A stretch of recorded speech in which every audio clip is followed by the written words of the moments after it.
We are back. I know. Feels like it's been a long time. Well, it has, because a little behind the scenes, Jeff and I have actually been off for like the last week and a half. Well, like the thing wrap is, up, like it's been. Yeah, we did this for season 3, and this one, like, we record the episode 22. Yeah. And then like the next day, well, I think it's the 2 days. Yeah. Cause we record the wrap up and then we take a little breather. Yeah. Like actually take a little breather. I had a little family vacation. You had some stuff that you did. You got caught up on Starfleet Leadership Academy and stuff like that. And yeah, we just kind of built in a little buffer time.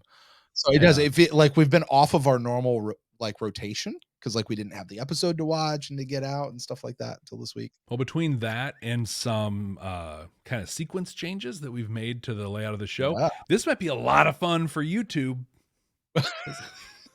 Yeah, there's like our intro stuff, even stuff at the end, like we've you guys, if you watch the wrap up, you know Jeff and I are making some fundamental changes to how we treat and handle the show, which is appropriate because I think in season 5 of the show it makes some fundamental changes to how it seems to. Yeah, it sure seems that way, right? So I think we're just keeping in line with the show. It's always amazed me, Jeff, how the arc of our show in many ways has mirrored the arc of Babylon 5. Yeah, I'm excited. I'm excited to share the new intro music because I think in the intro for the show, they did that. They mirrored they showed the arc of the series. Yeah. And I am really excited. I hadn't listened to the voiceover at all before I just listened to the raw music and I plugged it in. I'm just like, yes. Hey, so question for you. This is not in our notes. Are we going to discuss the intro in our conversation? I didn't take notes on it. But I have something to say about it. And I just, okay. If we want to keep it YouTube exclusive, we could drop it to Sub Club 65 if we want to talk about it there. Or yeah, let's do that. You Patreon folks, if you saw my Brent watches the behind the scenes unedited version, you know exactly what I'm talking about. This intro made me, like, I had to stop and go back and rewatch it. I smiled. It made me laugh so much. Okay. We'll explain it. I was a little overloaded with it. It's like, how do you squeeze 4 seasons of a show into an 8-second intro? They did so well with that.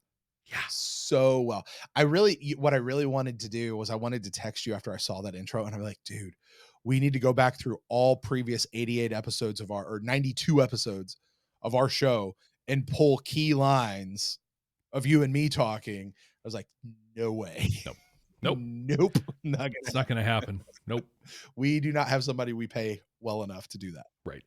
JMS did. So anyway, hey, well, you guys out there here about to listen to is Jeff and I are kicking off season 5 of Babylon 5. This is our very first time watching through. You guys are welcome here to the show, and you basically know how this works at this point, unless you're brand new, in which case, welcome. Please like, subscribe, and share this video while you guys are here. Jeff and I are recording a podcast. This is the behind the scenes.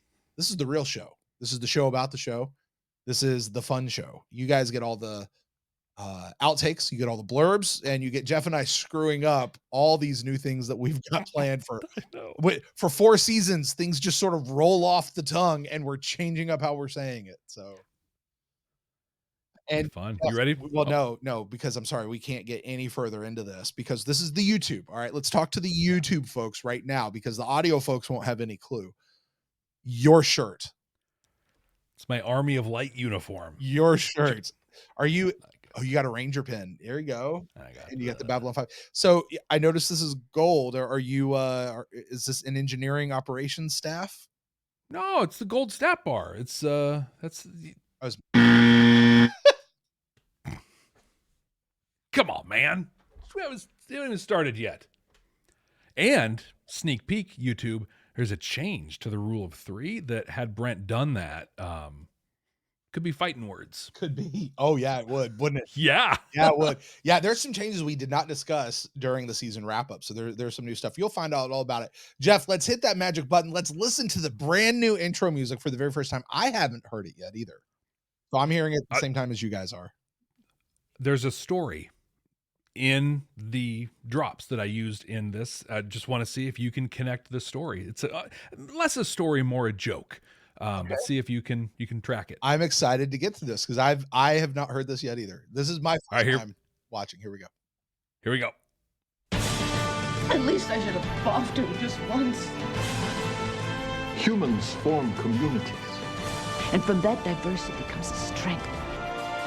Now get the hell out of our galaxy! The year is 2024. The name of the podcast, Babylon 5. For the first time.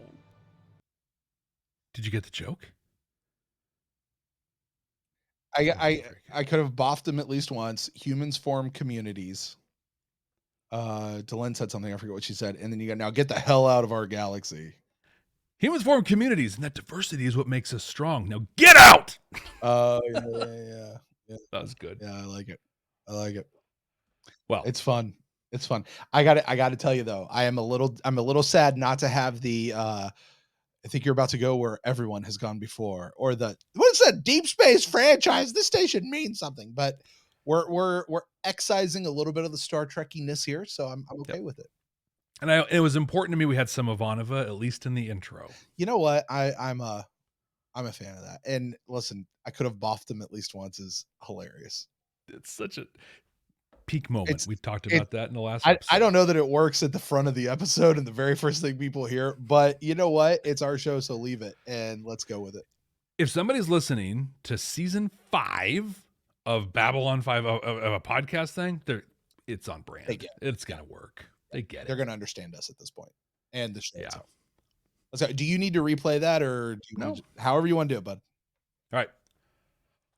Welcome to Babylon 5 for the first time, not a Star Trek podcast. My name is Jeff Akin, and I am the one who was. And I'm Brent Allen, and I am the one who will be. And we're watching Babylon 5 for the first time for you, the one who is. We are two veteran Star Trek podcasters searching for the important messages that Babylon 5 is delivering in its own unique way. That's right. We're looking for those Babylon 5 messages, not those Star Trek messages. And since this is not a Star Trek podcast, we've decided to play the rule of 3.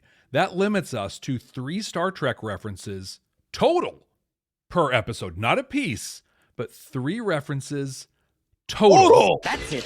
3. 1, 2, 3. No substitutions, exchanges, or refund. And when you hear us make one of those references, you're going to hear this sound that everybody loves. That's right. Because while we are most definitely not a Star Trek podcast, those references are probably going to slip in from time to time. But we have stricken the rules. Smote. We have smote the rules. Anyway, along with our game, the rule of 3, there is another game that we like to play at the end of the show where we like to guess what next week's episode is going to be about based on title alone. Now, last week, we made a prediction about what the season 5 as a whole is going to be about, but we also did one for this particular episode. So this is the spot where it is time to play. Time to pay the piper. Guys, this is going to be rough. Jeff, we have a new name for this game. We do. For however many seasons we've been doing this, we've never had a name for this game. We now have a name, and that name is Time to pay the piper. And this is the spot where we revisit our prediction from last week to see if we got it right. So, Jeff, what did you say No Compromises was going to be about, and how close were you? Thought we were getting a new captain, getting a new XO, and there would be some conflict, probably with the telepaths to bring him on board. And then we'd see where Sheridan, how he's going to operate as president. And we thought we'd see him set up his cabinet or his board of advisors. Jeff, that was really close. We got a new captain. Mm-hmm. We didn't get a new XO. Unless you stop and think that Lochley is kind of filling the shoes of both Sheridan and Ivanova. So I'm actually giving you credit because I think Lochley is here to fill both shoes. Because think about it, what was Sheridan's role as captain prior? Well, he ran command and control, ran the station. No, or ran the station. Really ran the station. He was ambassador, and then he kind of supervised Ivanova. Lochley is here not as the ambassador. She is here to run the station and be her own supervisor. Sheridan's not looking over her shoulder. At least he shouldn't be. So I think she's filling in both Commander and XO. Now she's going to need an XO. I thought she was going to get Garibaldi by the end. We'll talk about that. But I'm going to give you full credit for that one, Jeff. Also, you said telepaths coming in to start the telepath war thing, which is 100% where we're going. I'm going to give you full marks on that one. What was the other thing? There was a third part you said. Sheridan putting together his cabinet or his board of advisors. His first advisor he put in was Michael Garibaldi as the head of Alliance Counterintelligence or whatever he called himself. Covert intelligence. So full marks for that one. I'm not Jeff. My friend, I'm going to let you wear the crown this week. Good job. At least until you share yours. What did you guess? Well, I basically I based mine on the action figures or the dolls, as you so eloquently put it. I said that I was aware that there was a character we have never met, and her name was Captain Lochley or Lochley. My prediction was we were going to meet her in this episode, and that she was here to replace Ivanova or Sheridan as commander of the station, which seemed very likely. That's just the tea leaves of the show. I also said that this was going to be kind of the, hey, let's meet this new character, kind of like that season 2, episode 1, when we first met Sheridan. Just introduce us to the new character. Also, I said at the end of season 4, they wrapped up pretty much the entire story. So this is going to have to serve to kick off a whole new plot of threads. My guess is it was going to be kicking off the telepath war and the whole Londo Emperor eyeball thingy. That's probably where we're going this season. I was not very specific and very vague. You can rate me on that, but however you rate me, I'm going to let you keep the crown this week because you went it on your specificity. You were way more specific than I was, and so I'll let you keep it.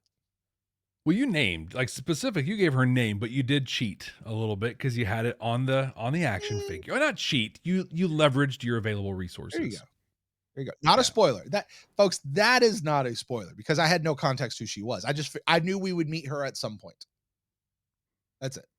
I didn't know didn't know how. Go ahead. For the Lochley piece, you definitely get full credit because that's what she's coming in. Like you just talked about. Yeah. Sheridan even said she's coming in to replace Ivanova. Like that was his line. Yep. So full marks on that. Telepaths, heck yeah. Here we are doing that. On the Londo stuff, there was no. Londo could have not been in this episode, and it wouldn't have made a difference at all. So that's good. I'll give you I'm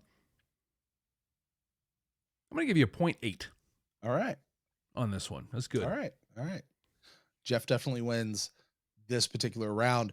Well, with that, Jeff, for those out there who maybe have not seen this episode in a while and they're just listening to us, which is awesome, or maybe they've never seen it at all and they're listening to us anyway, welcome. Why don't you tell the folks out there what this episode exactly was about?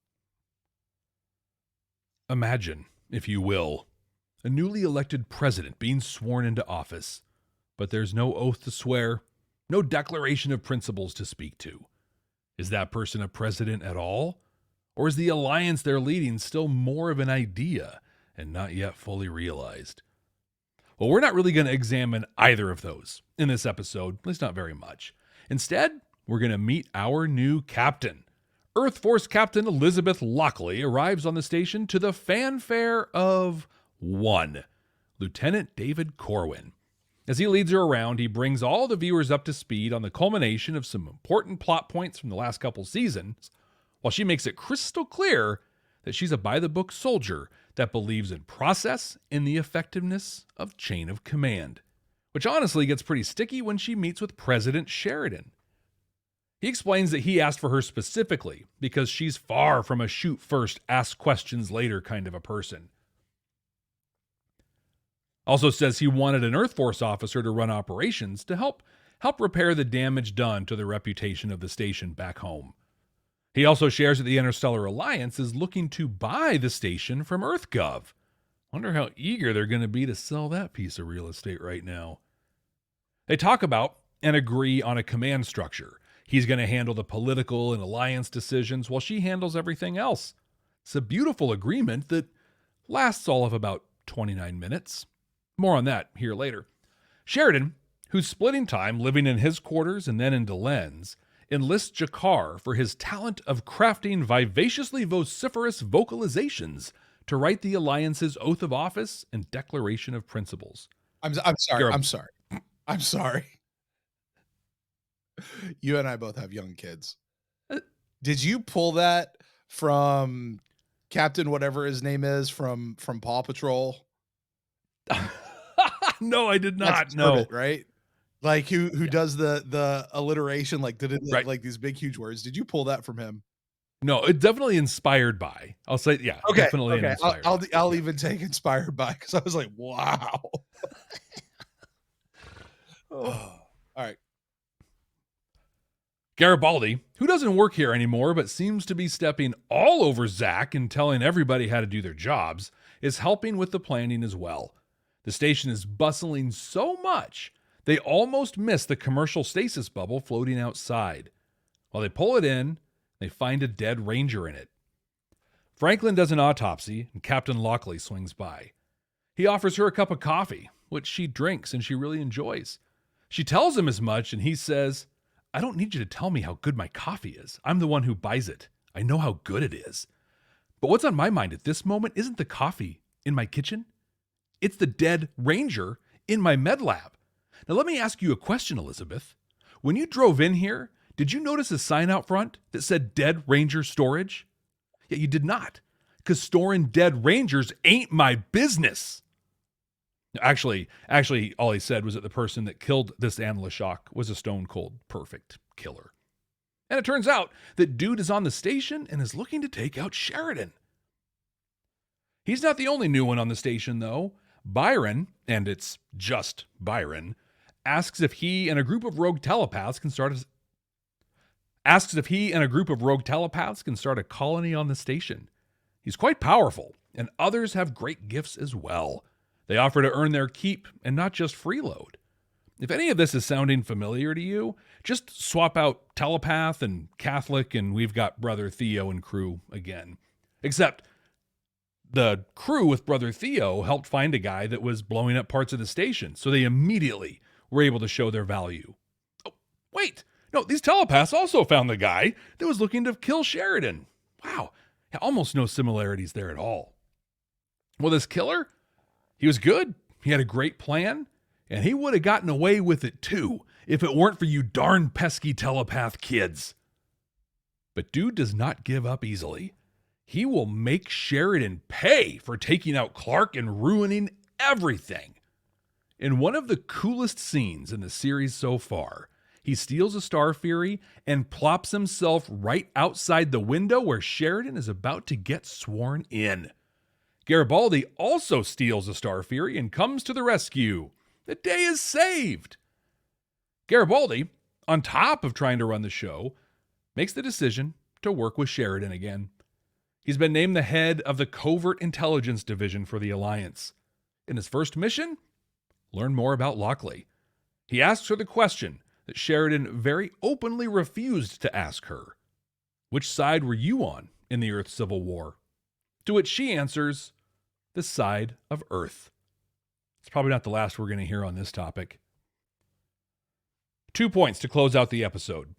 First, remember when I said Sheridan and Lochley's command agreement lasted all of 29 minutes? Well, she denied the telepath's request to stay on the station and start a colony. Sheridan, though, not liking that, unilaterally decides that this is a political decision and grants their request. Maybe not the best way to kick off that relationship. And that oath of office and the declaration of principles? Well, Jakar got it done and made a beautiful tome that was filled with the first page of every Alliance race's holy books. But they shoot past all the pomp, all the circumstance, and Jakar swears Sheridan in with no one but Delenn to witness. Brent, will your initial reaction to this episode result in no compromise as well? I have no idea how to answer that question, but I'll just talk about what I thought about this episode. That's fine. I just come with stupid segues to lead it over to you. It's called good. Jeff, this episode was exactly what I expected it to be. Down the line, paint by numbers. At the same time, it felt very different, and it surpassed my expectations. I did not have high expectations for this episode. I really didn't. I thought it would be very humdrum, introduce us to the new character. We really didn't get to meet Lochley at all in this episode. Like that was very much like a secondary thing to what was actually happening in the episode. I'm okay with that. This episode though was very reminiscent, Jeff. Do you remember back in season 3? The bomber episode? Yeah. Was it season Convictions? 3? Yeah, Convictions. There it is. And it was, you're just like, because that was the Londo and Jakar in an elevator episode too, right? And it's like, if they would have focused on Londo and Jakar in an elevator and then just let this other thing kind of seep into the background, and you're like, what is the point of this whole thing? It's like you're focusing on this dude in the bomber plot, and it just doesn't feel like it's going to go anywhere. And it didn't really. It just beginning, middle, and end. This felt like that episode to me. There's this guy. He's seeking revenge. He's going to try to kill Sheridan. Here he is. By the time he's blown up, he's done. It's there. Only this episode was way better than Convictions. Yeah. You know what I mean? Like it was just better. By the time we get to the end of it, and there's a lot of little details I want to pull out, a lot of juxtapositions, Jeff, and some things I want to ask you about specifically with how Sheridan handled something compared to how Garibaldi handled it. Night and day differences on both of those, but we'll talk about that in just a moment. At the end though, Jeff, this episode to me also felt very incomplete. It was that same feeling I got in season 4, episode 1 and episode 2 and episode 3 and episode 4 and episode 5 and episode 6, because, well, not episode 6, but episode 5. I wonder if we're not getting another arc here. Are we starting an arc? Because it didn't feel like, yes, there is a discernible beginning, middle, and end, but it also felt like there's a lot more to come. We have not actually explored what we really needed to explore. We just sort of put people in place and like, hey, Sheridan's now the president, and here's the person running the station. And oh, we finally found a spot for Garibaldi to give us a good excuse for him still hanging around. Because you know what and I'll end with this. You know what I loved about what they did with Garibaldi? When Garibaldi went away, they promoted Zach. And when Garibaldi came back, they didn't demote him. That happened on another show, and it bugs me to this day. Captain Picard gets taken away from the Enterprise, and Riker gets promoted to captain. Not field command, not acting captain. He got promoted to captain. And an episode later, when Picard came back, Picard's the captain again, and Riker gets demoted back to commander? No, that doesn't fly. And you're a military guy, Jeff. I imagine that does not work once that happens, right? Like you can't put the bunny back in the cage, I guess. So I'll let you speak to that. But, yeah. So I love that they allowed Zach to stay as the security chief and gave Garibaldi a new role. Even though they let Garibaldi tell him how to do his job. But again, Zach still was just like, dude, I know, like, back off. They didn't let Garibaldi tell him how to do his job because Zach stood up. It's like, dude, Zach let him talk, but he's like, dude, back off. Zach stood up for himself. I appreciate Zach's that. great. Yeah. Zach's great. Yeah. How about you? This is a really fun episode of TV. Like it was great. It was fun. I enjoyed this episode.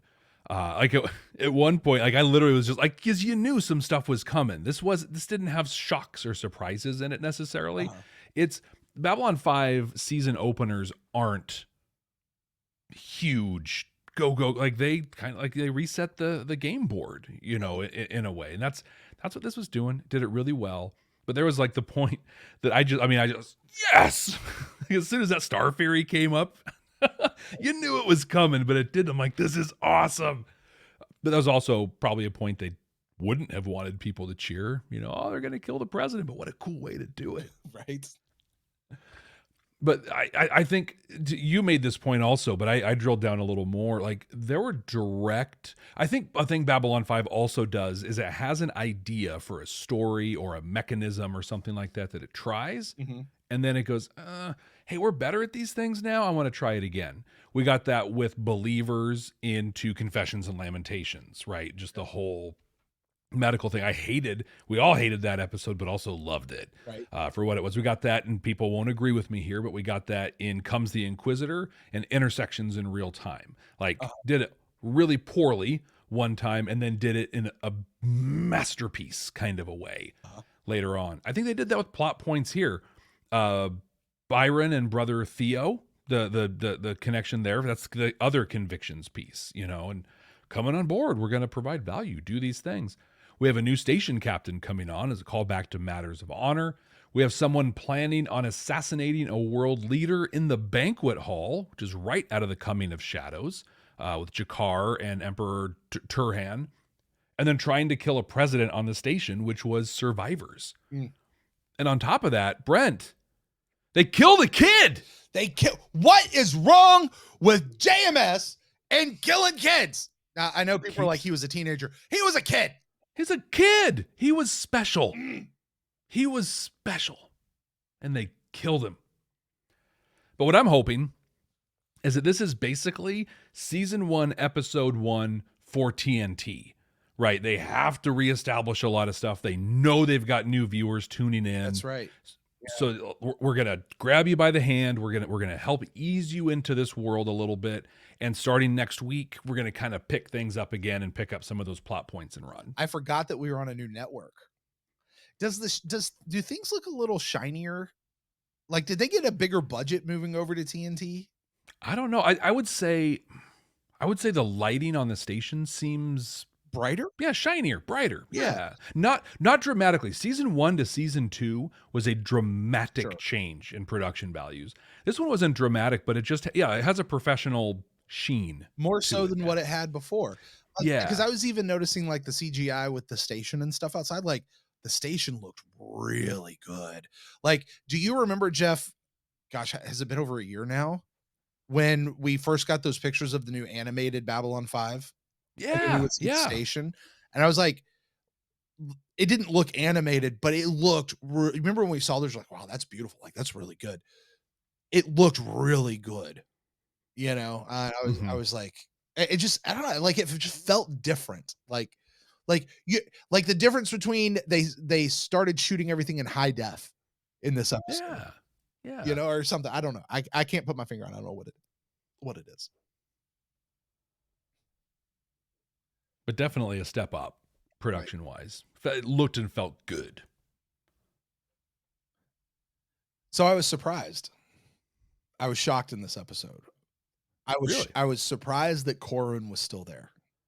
Okay, you had the whole idea that Corwin had some shenanigans. Well, I thought he was 100% on Clark's side during the Civil War, or not even necessarily on Clark's side as much as like he's on Earth's side. Like you could say Sheridan was on Earth's side because he kind of was, but then there was Earth's side. Like, he was a loyalist, so to speak. Or he just wasn't okay with the methods. Like, because that scene you referenced was Sheridan and Ivanova talking about doing stuff, and he had that look on his face, like, and he was looking around at other people on the bridge, like, are we like, it just looked like something was happening. I thought for sure, but now, I mean, Corwin's effectively running Babylon 5. Like, he's the guy. Ivanova's gone. Sheridan's doing his president thing. Garibaldi's out. Zach's doing his security thing anyway. He still doesn't get a uniform, though. He's still a maitre d' at some local restaurant.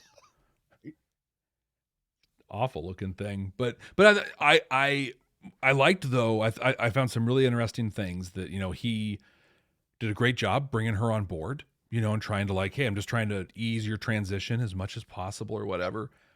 But it was another callback, because when Sheridan first came on board in Matters of Honor, a similar thing happened, and Ivanova was the only one there to meet him because he showed up early and they weren't prepared. And she showed up last minute, kind of brushing herself off to look professional. And she's like, oh my gosh, I'm so sorry. We all should have been here. And he's like, it's cool. Whatever. I'm early. It's cool. Right.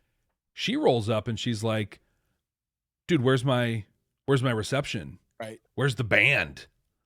Like, I have some theories on Lochley, and I feel like they started from go with painting her as I'm a big deal. I'm a captain. I'm better at my job than anybody else, and you need to acknowledge that.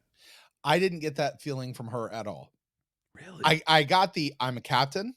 I'm good at my job. I'm confident in who I am. I'm a hard-nosed person. I'm going to run a tight ship. You're not going to understand this reference, Jeff.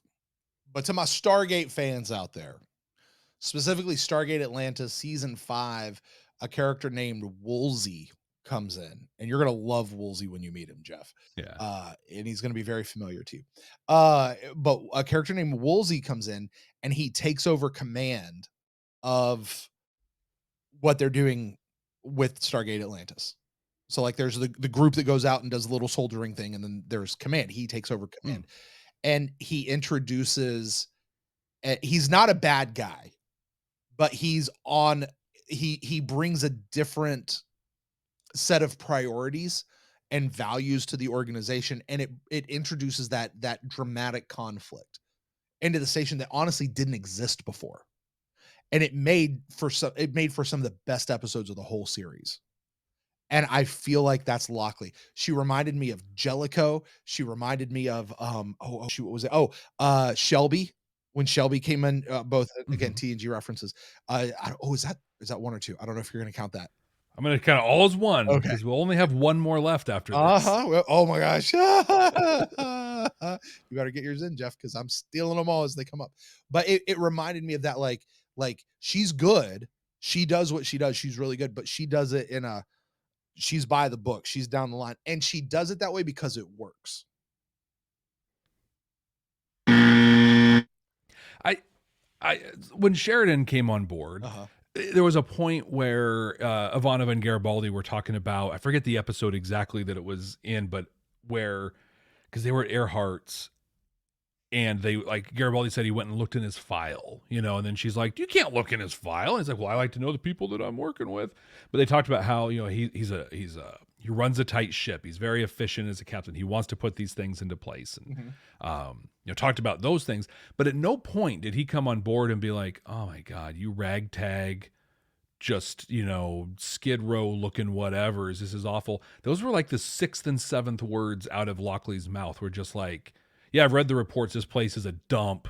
It's not going to be that way anymore. Oh, well, there's more to it. Well, then it makes it even worse. Like, you don't come in and talk trash about the prior leadership, especially when you know that prior leadership is going to be just down the hall from you, and you've got to develop a relationship there. I think, like, it's hard because you do want to come in and have that confidence and that bravado that a captain brings, but you don't do that by bagging on the prior leadership. And she made talking to just Lieutenant Dude and burying his prior command. I think that's what got me wrong with her. I 100% see why you're saying that. And yes, that's what she did. That's not at all how I took it, though. Like, I didn't take it as her burying the prior command. She's assessing a situation and calling it down the line. And you know what she doesn't have? She doesn't have any, and I mean any, of the nostalgia for the prior command. Mm-hmm. You know what I mean? Like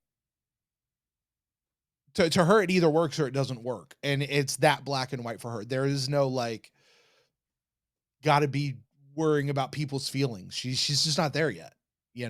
So I liked her kind of coming in, and she's having this conversation with Corwin, not with someone else. And you got to imagine, like, you're coming in as a commander of a new station.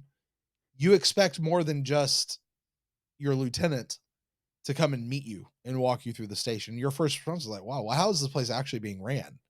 All right, well, I'm going to establish right here, we're going to run this thing better. And I remember walking into a pizza restaurant, a corporate pizza restaurant. They haven't paid me any money in a very long time, so I'm not going to say their name, but Joppa Ponds, we'll just call it that, Joppa Ponds. And I walked into this Joppa Ponds, and the store was an awful store. The stuff, and I looked at it and went, this store, I remember the market there's 19 stores and it ranked 17th. Ooh. And I looked at the whole thing. I was like, this store should be number 3. It was not going to be 1. It wasn't going to be 2, but it could have been 3. And I was like 6 weeks, I took it up to like number 5. But how did I do it? It's because I came in and I retrained everybody and we got back to the book. So that's all I saw from her, like, was just maybe I was applying that situation. Yeah, but I still think approach is a big deal there, because Yeah. you come in and you're like, hey, where is everybody? Oh, well, step one shouldn't be, I was expecting more than this. It should be, is everything okay? Because this was the plan and this isn't what's happening. Go in and do that. And then again, I think there's I have a real problem when, especially when you're brand new and here's someone who's going to be reporting to you either through a subordinate or directly. Mm-hmm. And you don't come in and say, this stuff was not good enough, so we're going to do it better. You just come in and you say, we're going to do it better. There's a huge difference in that. Because if I'm Corwin, like in a way, she insulted him, right? Because he was a part of how things were running. So she's saying to him, hey, everything you did up this point wasn't good enough. I'm going to come in. I'm going to make you do things better. This isn't like mortal sin kind of stuff, but I know when I've coached people or when I've come into a new place, I'm like, yeah, even if the last, leadership or whatever was a nightmare, that's not your story to tell. Your story is the future.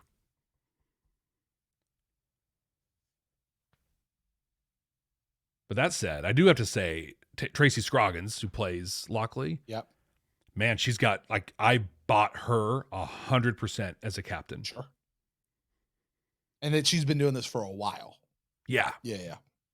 I could tell she was still kind of getting her mouth around some of the dialogue, and just some of the stuff. But I mean, that's expected, but just the way she carried herself, her tone of voice, everything. Yeah, this is an experienced commander. She came in ready for this role. So with that, I want to get your take on her meeting with Sheridan. She comes in and they're having their conversation, but eventually she looks at him and she's like, okay, what are we doing here? We need to define some roles here. And she said, she's like, I'm not interested in being your mouthpiece. That's not going to work. What are we doing? Like she forced that conversation. Take me through your thoughts of that, leadership guru. It was beautiful. It was so good. Sheridan's clearly not going to bring it up. Sheridan is cool. You're in this role. We're going to be good, right? Everything's fine. We'll take it as it comes. And it's very clear she doesn't run that way. So she forced the conversation. And I think you have to do that. I think I've shared on here before. And if I hadn't, here's some cool information. But my incredible wife, who we've talked about here a couple times on the podcast, she's a powerhouse. And a thing about powerhouses, and especially, I'll just say it, especially women that are powerhouses, managers don't know how to work with them. Peers, if you're in a leadership position, sometimes are intimidated or don't know how to do things. She went and created a slide deck, how to work with me. Basically, like, here's my style. Here's things, here's what works for me. Here's what doesn't work for me. Here are some things I've achieved that I'm really proud of. Here, just kind of just a couple pages, a short slide deck, but she can give it to her manager, her peers, anybody, and just be like, here's me. This is what it's like to work with me. And I think in a big way, that's what Lochley did here. Hey, you asked for me. You wanted me here. This is how I operate. And I love too how she's like, and if this doesn't work, I'm out. Like, yeah. I'm not going to no compromises, right? I'm not going to sit and compromise what I want just because you offered me this command. I thought it was great. And I love that she forced the issue too on just who owns what decisions. Yeah. Decision-making, that's leadership, right? Like, as a job, the thing that separates me as a person in a job with a leadership title from the person showing up every day and doing the work, the difference is I'm expected to make decisions. But what I do, my leadership style, is I encourage people to make the decisions that impact their work, but I have to be crystal clear on where those lines are. Right. I don't want person showing up to do the work every day to write a check for $1.5 million for software as a service. Like, that's my job. And there's a process for that. I'm going to include them in that process, but it's my decision to spend that money. It's my responsibility. You need to have that clearly defined. And that's all she was looking for. what are the expectations? How are we doing this? Is good. I also very much appreciated it. Again, I remember I was in a situation similar to this a while ago, and I was within an organization where they talked about we empower our leaders. We give them real authority. We really empower them. And we were actually leading a leadership conference where we were going to be teaching these things. And I'd been down the road before with this group. And you know what? They talked a big game. They didn't really do it because every decision had to be ran up to the pole, to the top people to come back down. Every decision. And they asked me to come in for this last deal. And I said, okay, I will come run this department for you. I will come do this piece and lead this whole wing. Like I'll do it. I said, however, I need decision-making power. I need actual decision-making power. I need the budget, and I need to be the one who's able to make the call of where we go. And they said, no, thank you. And I said, then that's your answer. And I walked away because of that exact thing. I loved watching her say, hey, I need to know where we are with this. Because I'm not interested in just being a mouthpiece. I'm not interested in being a prop for you. And I loved Sheridan's thing. He looked at it, he said, cool. Anything that has to do with politics, that's me. And you take the rest of the station. By the way, let's fast forward to the end. The decision he made with the telepaths. Let me give you mine, and I want to hear yours. Okay. I think Sheridan was absolutely right to do what he did. Because I don't think it was Lochley's decision to admit the telepaths to the station. That was they're trying to start a colony. That's a new group. That's a new deal. Sheridan, if that's his decision, he gets to allow that to happen. Maybe it didn't necessarily have to happen on Babylon 5, but whatever. But I think that should have been more Sheridan's decision. Although I do think he should have consulted Lochley about it first. Yep. Because I agree. It was his decision. And I think that's the piece they didn't talk through. And here's the first thing, and how they handle this, I think we'll define a lot of how their relationship works. Yeah. Byron should have come in and be like, no, she denied my our request. I'm really sorry to hear that. How much longer are you all here for? What's your plan? Oh, okay, cool. Great. Hey, thanks again. Your guy really did me a solid. Mm-hmm. Hey, Captain Lochley, got a second? Listen, here's this thing that came up. This is why I think this should have been my call, and here's the call I'm going to make for this. But let's talk about it. Let's talk about it. Yep. The flip side to that, though, is she probably should have gone to Sheridan initially and been like, "Hey, so the telepaths have made this request. I have these feelings. It's kind of a middle of the ground thing, right? Like it covers both areas." Yeah. So it's like, hey, they want to provide value. They want to work for us. They want to whatever. But that conversation should have happened. One of the two of them should have stepped up to have it. Neither of them did. And from day one, now we've got conflict between them, potential conflict. Do you think this is going to result in conflict between them, and this is going to bring those questions to the thing, to the station, to the show, or are they going to gloss over this? I think this is going to be one of many. Do you think it's going to lead to it being a contentious relationship between the two, or just Jeff?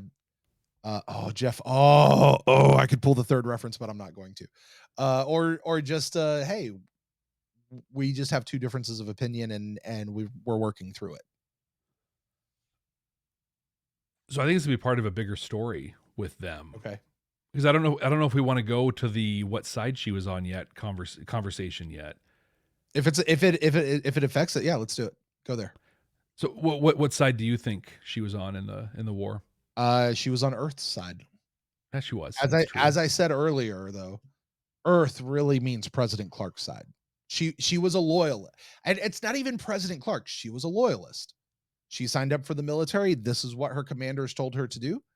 This is who was in charge. She served office of the president, not necessarily the person sitting in that office. And she was honor bound and oath bound to do what he told her to do. Well, let me ask you this, because we saw a lot of those captains in the last part of season 4, Yep. and many of them, when given the option, defected. Yep. If she were commanding a destroyer and came up in a battle against the White Star Fleet, what do you think she would have done? Given her personality of how by the book she is, I don't think she would have. I don't think she would have come over to the other side. I think do you remember the admiral who was like in command of the one ship, and he had like they brought him in because he knew Sheridan, and by the end, like the rest of his people were like, yeah, we're gonna not let you do this. Yeah, it was the guy from Scrubs. Yeah. I think she would have been that group that was like, yeah, we're not gonna let you do this.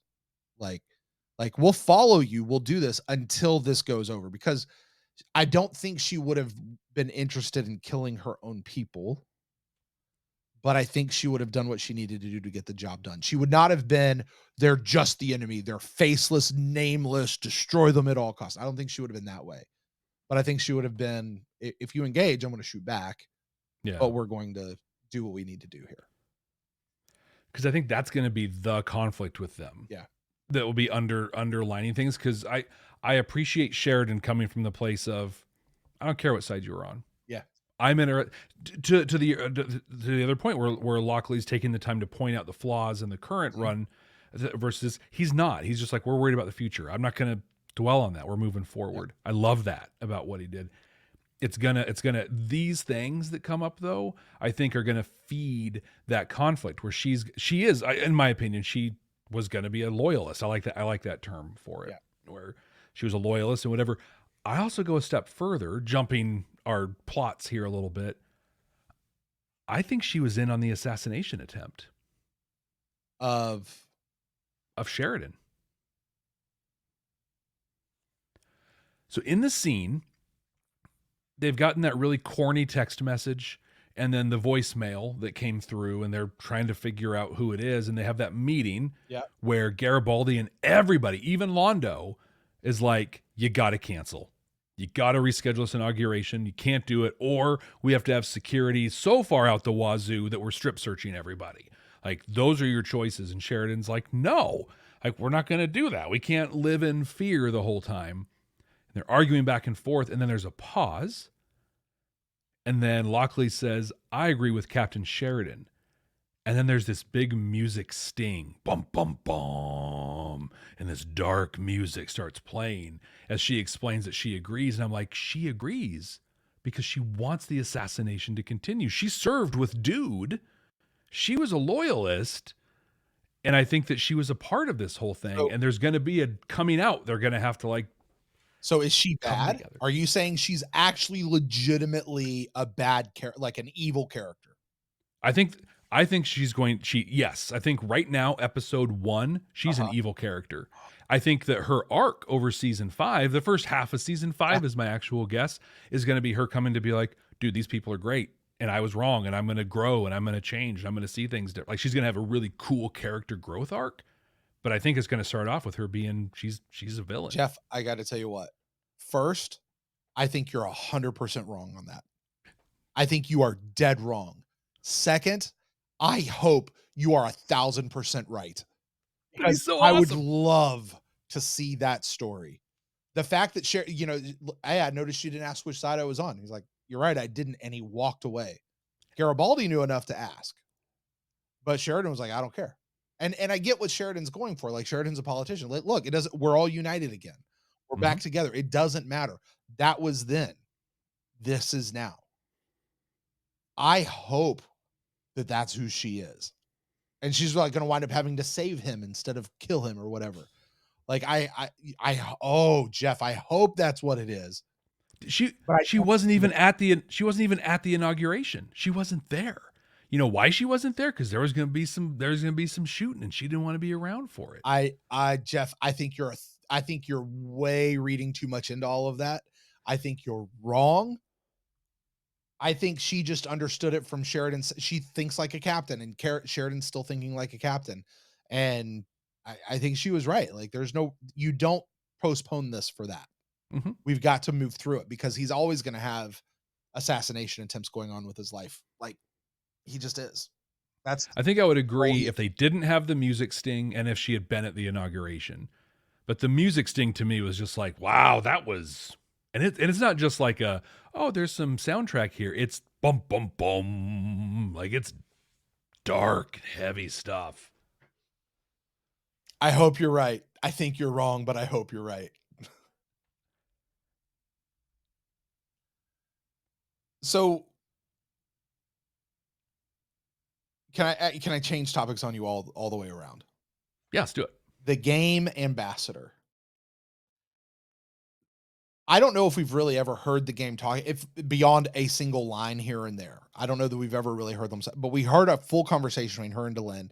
Twice she said, or I'm assuming it was a she, I don't know, but twice the game ambassador said, the queens, may the queens be with you, or may the queens protect you, or whatever. She talked about the queens. And then later we got a shot of the game ambassador taking the helmet off. Was it an ant? Or the game ants? Maybe. Because you remember that insect guy we had back in season 1, Grath or whatever his name was? Nagrath.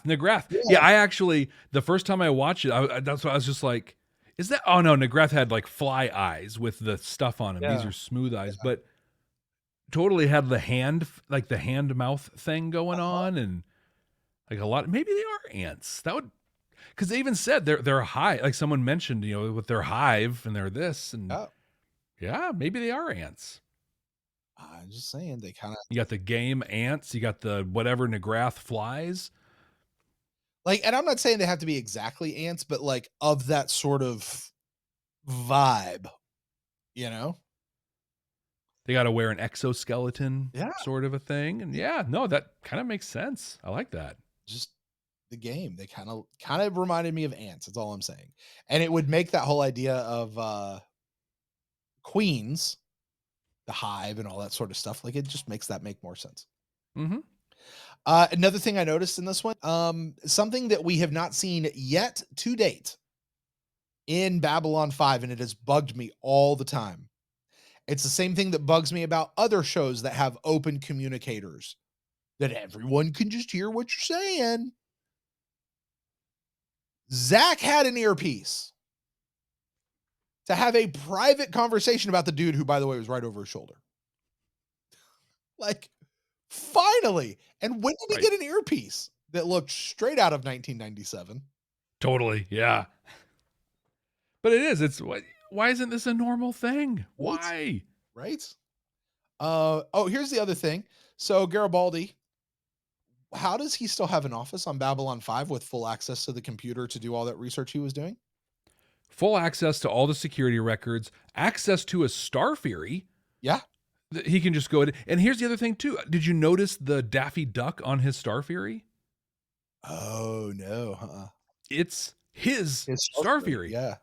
So if we walk through just history a little bit, he's outside, there's the shadows, there's all this stuff, he's in the Starfury, Shadow abducts him and his Starfury, heads off, and we're like, whatever happened to Mr. Garibaldi? And in that exact episode, we find out there's shrapnel and pieces of his Starfury being sold on the black market.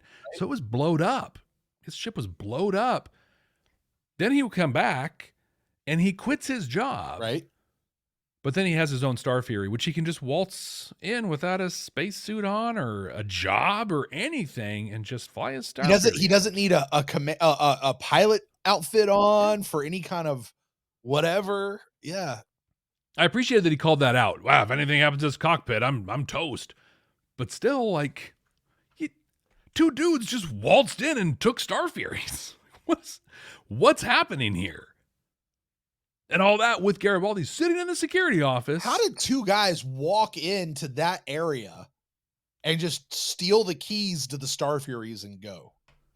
Mind-blowing to me. Like, mind-blowing. Do the Starfury pilots share a public locker room with everyone else? Isn't that behind some lock and key? You got to show an ID to get behind? Something.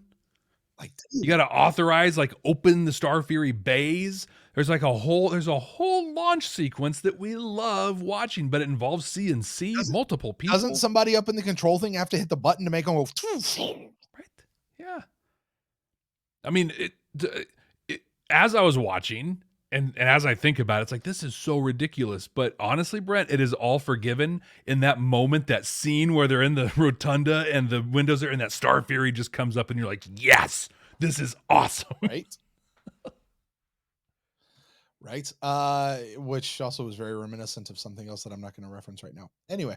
Okay, well, let's go to that. We have the inauguration scene. Finally getting the official inauguration.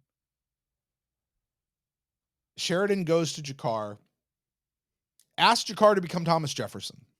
Mm-hmm. Come write all this, which, by the way, is amazing. I loved how absolutely giddy G'Kar became at getting asked to do this writing.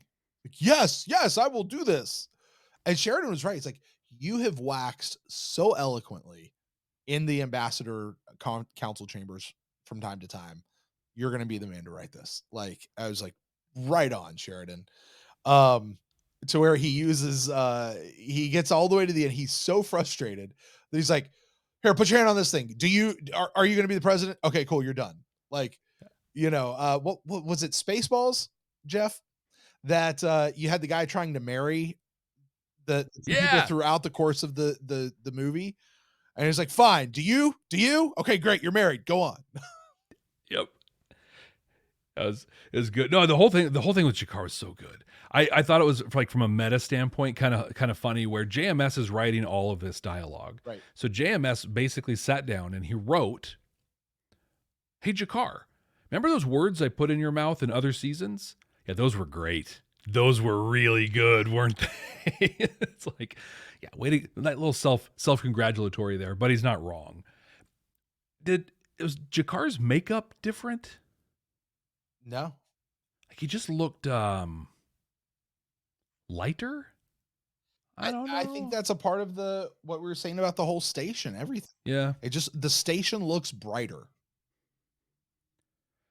But I did love how excited he was too. That was like going back to early-ish, mid-ish season 3, after he had his epiphany with Jaquan and Jalon, and began his whole religious journey. But he was so eager to help people, and like, I'm going to do that. And it was cool how he was there for that. And I loved the idea of the first page of all the holy books. Sure. For the thing. That's great. That's super good. But it was funny when he did do you really want to be president? Yeah, well, put your hand on the book and say I do. Okay, done. I literally had that job interview once. So I was working for a group, and we got a grant. We got a grant of about $3 million to do some cool stuff. Mm-hmm. And it became apparent within about 8 minutes that we were going to need somebody specifically to manage this grant and the activities around it. So I wrote the job description and got it all ready. And as I was doing it, I'm just like, God, I would love to do this. I can do this so well. So I was going to report to my position. And so, like, it's almost a demotion. It was a demotion because it wasn't a management job. It's a project manager job. So I went to my boss and I was like, hey, I want to apply for this job. Is what I want to do. So I can't, run the recruitment and stuff. And so they agreed to do it. And so no one applied for the job except for me. And so one day they just walked by my desk and they said, hey, do you really want to be the grant manager? I said, I do. Cool. That's your interview. Done. When can you start? And I was like, sweet. But it was just, that scene really hit me with that. But it also, I think, kind of spoke a lot to just the whole thing. Like, the whole alliance thing, there's just things that, and people, you've said this, other people in the community have said, like, Jeff, lay off, you're digging too deep. But back in Rising Star, Delenn described him as the newly and duly elected president of the Interstellar Alliance. Right. How did they run elections? How did that happen? Well, I can answer that one. I know exactly.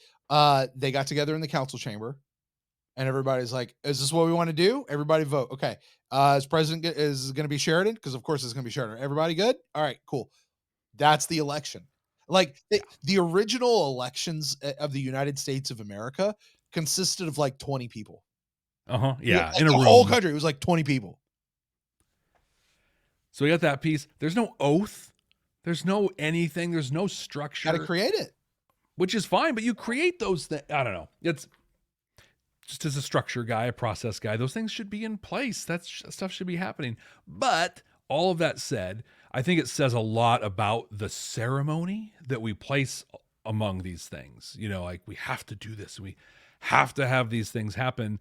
But really, at the end of the day, do you want it? Yep. Did somebody see you say that you wanted it? Yep. Cool. We're done. Get to work. Go. I did find Delenn and Londo played interesting roles, I thought, in this episode, where Londo is just kind of, yeah. Londo was just with lines. Londo was just there. Yeah, just there. Delenn served two purposes outside of the conversation around how their living situation or whatever. But outside of that, she served two purposes. One was to ask, I think, super naive questions like or statements around, but that's the way things have always been done. Yeah, I hated that for her. That was so backwards for her. Like, oh. And then the rest of the time, she just looked around, looking very confused. That's what Delenn did. You said in the season 4 wrap up, you said, I sure hope that Delenn doesn't just become First Lady and Mrs. Sheridan. And season 5, episode 1, that's all she is. That's all she is. That's what she is. Yep. I agree. Want to talk about these telepaths? I was gonna say we have to talk about telepaths and we're good. So here, all I can say, I don't know if anybody's gonna catch this reference. Sunshine. You have no idea. You ever Remember the Titans? Oh, long time ago. Yeah. When the quarterback pulls up and he's the hippie guy. He's got the long blonde hair and the sunshine. Because I didn't know his name was Byron. Like I didn't catch that his name was Byron until the very end. We're like, Byron, Mr. Byron, Lord Byron. No, just Byron. I was like, oh, okay. Oh yeah. Now I see. Now he's Byron. Okay, cool. But I'm gonna call him Sunshine. You got to say it that way though. I got Chicky, such a good movie. I got Sunshine. Okay, I'm done. Go ahead. That's such a great movie. I got to go back and watch that. Remember the Titans is a great movie. Yes. Yeah, he was like, it was cool how he saw Lochley and then just had a whole conversation in her mind with her. That was cool. That was cool. Like just from a like, wow, that's neat. Also, dude, you're not making a good case for unregulated telepaths right now. No, because that was my first thing. I was like, whoa, you're not supposed to do that as a telepath. Like you just went into her mind without her permission. Like you're standing there being all creepy as all get out. And yeah. And then he sits down and he says, the geometries that circumscribe your waking life. I literally, like, I think I said this about Lanier when he first came on. I'm going to say it about Byron now. I just wanted to punch him in the face. I'm just like, dude, you are not a likable person. Yeah. I agree. The whole thing about the telepaths to me, though, Jeff, is we know there's supposed to be a telepath war. We learned that last season. I was so glad that they called it out at the beginning of this season so we don't have to pretend like nobody knows. Like Sheridan said, we know that there's a coming war with the telepaths. We know it's going to happen, right? It would be nice to have these guys on our side. I am going to relate this back, though, to when we saw deconstruction of a star or falling star or whatever. Deconstruction. And they were in the future. And the line they said at some point was one of the missteps that Sheridan made was allowing the telepaths to stay on Babylon 5, which is what we just saw. Yep. Right. They said it was his biggest mistake was to let them stay on Babylon 5. Now I'm watching this in this moment. I'm going, actually, it seems like the right call. You're looking back 2020. I don't know what's going to happen, but it seems like he's playing right into history. And I'm super into this, where this telepath war thing is going right now. That'll be fascinating. I think I'm shocked, and what supports your point of Lochley not being a villain is if she's Earth Force, and if she's like loyalist Earth Force, Mm-hmm. the second Byron got into her mind, she's calling up Bester and Psychor and being like, yep, got a crew of blips for you right here. I'll hold them as long as it takes. Yeah, I'll have them right here. Come get them, boy. But she was actually super compassionate. Like when she went and met with them, you know, she was very gracious to Simon, offered medical care. I thought she showed great compassion in her meeting after she did the smartest thing I've ever seen a captain do, which was not go to the place alone. Right.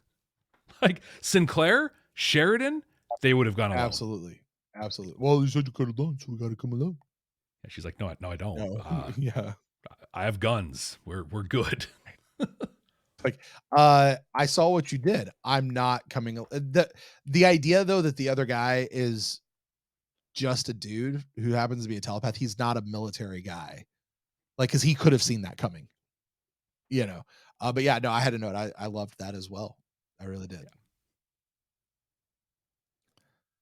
Well, Jeff, I guess with that's going to bring us down to the spot of the show where we do try to see what important messages Babylon 5 is trying to tell us. Jeff, we're going to take a look at this, and we are going to discuss these messages that Babylon 5 is bringing up, as good sci-fi does. And we're going to do this by ranking. Jeff, you're going to be the one who does the ranking of 0 to 5 white stars. Thank you. I forgot what we decided on. Welcome to Behind the Scenes, YouTube. It's in the notes. If I read notes, Jeff. Yeah, there it is. White stars. I hadn't scrolled up. Jeff, you're going to do that by ranking this episode on a scale of 0 to 5 white stars as far as how strong the message is and how Babylon 5 it was delivered. Jeff, what do you got for us? If more of our so-called leaders would walk the same streets as the people who voted them in, live in the same buildings, eat the same food instead of hiding behind glass and steel and bodyguards, maybe we'd get better leadership and a little more concern for the future. And of course, Franklin was the first one to poop on that really cool statement that he made. Yeah, it's true, but oh my God, he's so right. So right.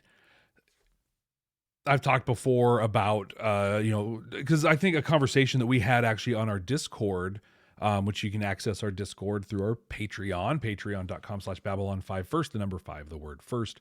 We had a conversation on Patreon a while ago about leaders that you look up to. And people were naming, as they often do, these political leaders. And I was like, I don't look up to political leaders. I understand what they had to do oftentimes to get in those positions, and that makes them people I don't look up to. I look up to this guy that I reported to when I worked at a buffet, or I looked at this guy who I reported to when, I was working for this public sector organization. Like people, just managers doing their work. And I've talked about the idea of the Gemba, going to the place and observing work that's happening, going and seeing what it's like. The people you lead, whether you're elected or it's your job or whatever, walk in their shoes, connect with them, do those things. And yeah, everything will be better. But I'm not going to talk about it a whole lot because they didn't do that either in this episode. It was a really cool line that fed Sheridan's decision to continue with the inauguration. It's also a pretty core piece of who Sheridan is. Like Sheridan has never been afraid to go walk amongst the people. I mean, that's why the whole, the whole blow up thing happened in the following night when, I'm just going to go ahead and get on this tram by myself because that's how people get around on Babylon 5. It was a cool line. It's who Sheridan is. It was not the point of this episode. I'm giving this one 1.5 white stars. That is the exact line that I pulled. I wrote it down word for word, just as you quoted it. It is 1,000% accurate, and 1.5 is probably about as high as I could go as well. Yeah. Well, I had to do that. Brent, you've got a really difficult job at this point because we are creating the absolute 100% completely definitive and accurate ranking of the 5th season of Babylon 5. And you, my friend, need to rate. And you, my friend, need to rank no compromises. Where are you putting this one? Jeff, this one I've been thinking about for a very long time. I'll I've bet. been thinking about it all episode long. I want to make sure I get it in exactly the right spot. It's a tough call. Yes. So I am going to right here at the outset of the season, Jeff. This was you and I both liked this episode. This is the best episode of the season so far. This is our number one. Yeah, absolutely. I have not seen an episode of Babylon 5 in the 5th season that I've enjoyed more than this one at all.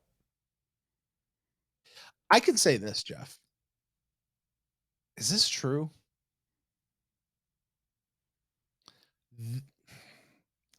Is this our favorite season opener of the 5?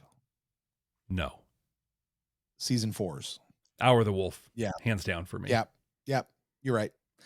This is number 2 though for me. Really? Yeah, I think so. Because I remember.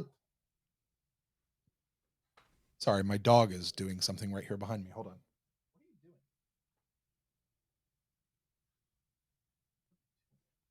Sorry, YouTube. Stupid mutt. What was I saying? What were we just saying? Favorite season opener. Yeah, because I remember the season 3 opener, and that was right after Kosh revealed himself and all that. And I remember that episode just felt very much like okay, this is the next episode. This is the next week. Like there was nothing like, here's a new episode or here's a new season. And the season 2, like, hey, we got Sheridan. That was fine. And then season 1 was Midnight on the Firing Line. Actually, That's a pretty good episode. that was a good episode. It's just not a good I still say that felt more like a middle of the season type of an episode. But understanding where Babylon 5 goes now, I see why they started with, hey, the Narn and Centauri are jerks to each other. And we're going to establish that in the first episode. I get that. Well, this is the first 2.5 seasons, so yeah. But definitely Hour of the Wolf was phenomenal, fantastic opening season. I'm going to rank this as number 2 on the opening. Really? Yeah. I think I put this one, I think I've got Hour of the Wolf and then Points of Departure and then this one. I really enjoyed Points of Departure. Okay. That was the season 3 one, right? Points of Departure. Season 2, Matters of Honor was season 3. Oh, so the one where we got Sheridan. Yeah. No, that's Points of Departure. Yeah, when we got Sheridan. Yeah, that was great. Peak Ivanova, great Ivanova. Yeah. Lots of really good stuff in that one. We got the Trigati, and some dive into the Minbari stuff. Yeah, that was a I don't know. Really looking back, all of them were, like we said, even Midnight on the Firing Line I remember it being a good episode. It took us 2 other episodes before we were just like, I don't know if I want to watch this show anymore, between Infection and Soul Hunter. Right. But we also knew that though going into that, Jeff. Remember that? Yeah. Like we were like, hey, early seasons are real rough. We were prepared. Well, Brent, that's it for No Compromises. Next week, we are watching The Very Long Night of Londo Mollari for the first time. It's a Londo episode, unless it's like whatever happened to Mr. Garibaldi and he wasn't in it, but for like 32 seconds. Right? Anyway. Well, we're going to play our game, our prediction game, our Time to pay the piper game that we'll pick up next week when we have to pay the piper on what we guess. We know only the title. That's all we've looked at.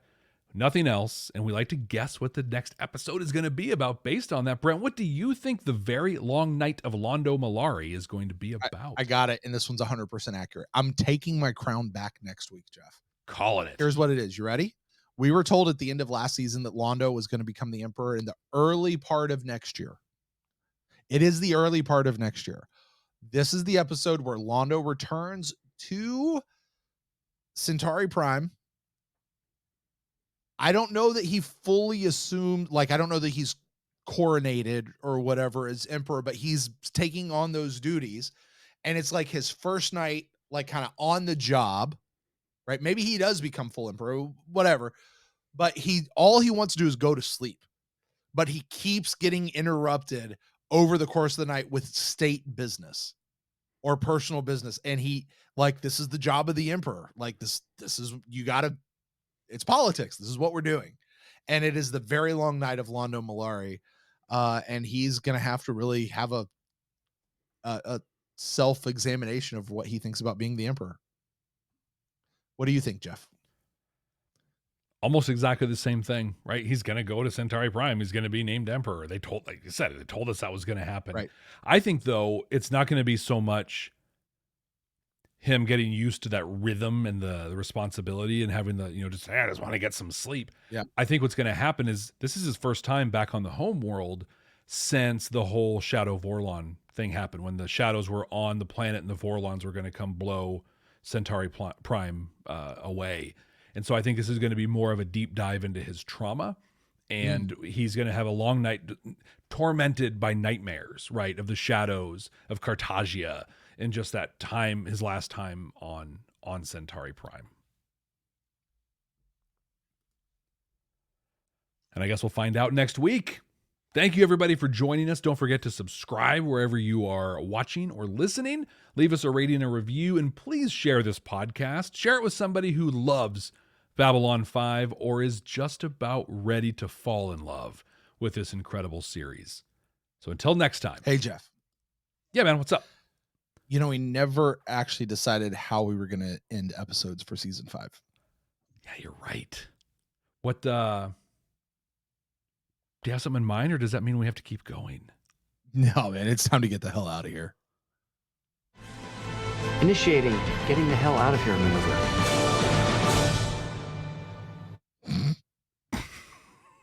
I have a suggestion for that. Oh, yeah? Yeah, I'm going to make you redo it. All right. I think if that's how we're going to do it, put initiating getting the hell out of here maneuver before the music starts. Oh, okay. So initiating getting the hell out of here maneuver. There goes the music. Cool. And you could maybe even add in this is then you can get the Ivanova in. Yeah, this is a Deep Space franchise. This thing means something. You should maybe do that. You just want more Ivanova. I really do. I love Ivanova and I miss her. Why did they take her out of the show, Jeff? I know. Somebody out there is going to be telling us they probably this is the story about. It's probably, you know what it is. It's probably some Terry Farrell bullshit. Why Jadzia Dax left Deep Space Nine just carried over to. You know what it is? It's Star Trek stole that too. They ripped that off too. I like how they treated one of their great actors. Let's do this. Right. So, all right. Hey, Club 65, welcome to season 5, episode 1. Jeff was going to use. You wanted to talk opening credits, right? Oh, we didn't do opening credits at all. I was going to do it. You said you wanted to do it here. No, I meant to do it in the show. All right, here's the deal. Look, I loved opening credits here because you know what they were? Hold on. I'm going to have you say that all over again. This is for me on the audio. Jeff, this is the piece to put at the end after the outro. Oh, you're going to make this like an outtake at the end? Yeah, so then we can still have it in the episode. I love it. Cool. So the intro, Jeff, the new intro to season 5. You know what it is? Huh. It's a clip show. We finally got a freaking clip show of Babylon 5. They did it. Jeff, I feel like we've been set up for this since season 2. All the way from the clip show without being a clip show. Right now, it wasn't a clip show. Yes, guys, it was. But without the clips. And then there was another episode. Which one was it, Jeff? Was it the one with the reporter? No. There was another one that was basically, no. It was the season finale last week. Well, there was the Illusion of Truth that was a clip show of clips that were happening at the moment. Right. Because it was, the stuff on Earth. Then there was Deconstruction of Falling Stars that was a clip show of things that have not yet happened. Right. And now we got an actual clip show of Babylon 5. Yeah. I love it. We have the clip show that was, the clip show that is, the clip show that will be. We got them all. I love it. Oh, so good. It's so good. So good. I was going to bring up something else, but I'm going to end Club 65 right there on that because that was awesome. You guys, that was great. Thank you so much for joining us, Club 65. Be sure to drop 65 down in the comments. And remember, no one can tell you what Club 65 is. You either know or you don't. You're either in or you're out. And we don't talk about Club 65 in any kind of detail because we just make people wonder what the hell we're talking about. So it's fun. You guys rock. We'll see you guys next week for Very Long Night of Londo Mollari. Bye, guys.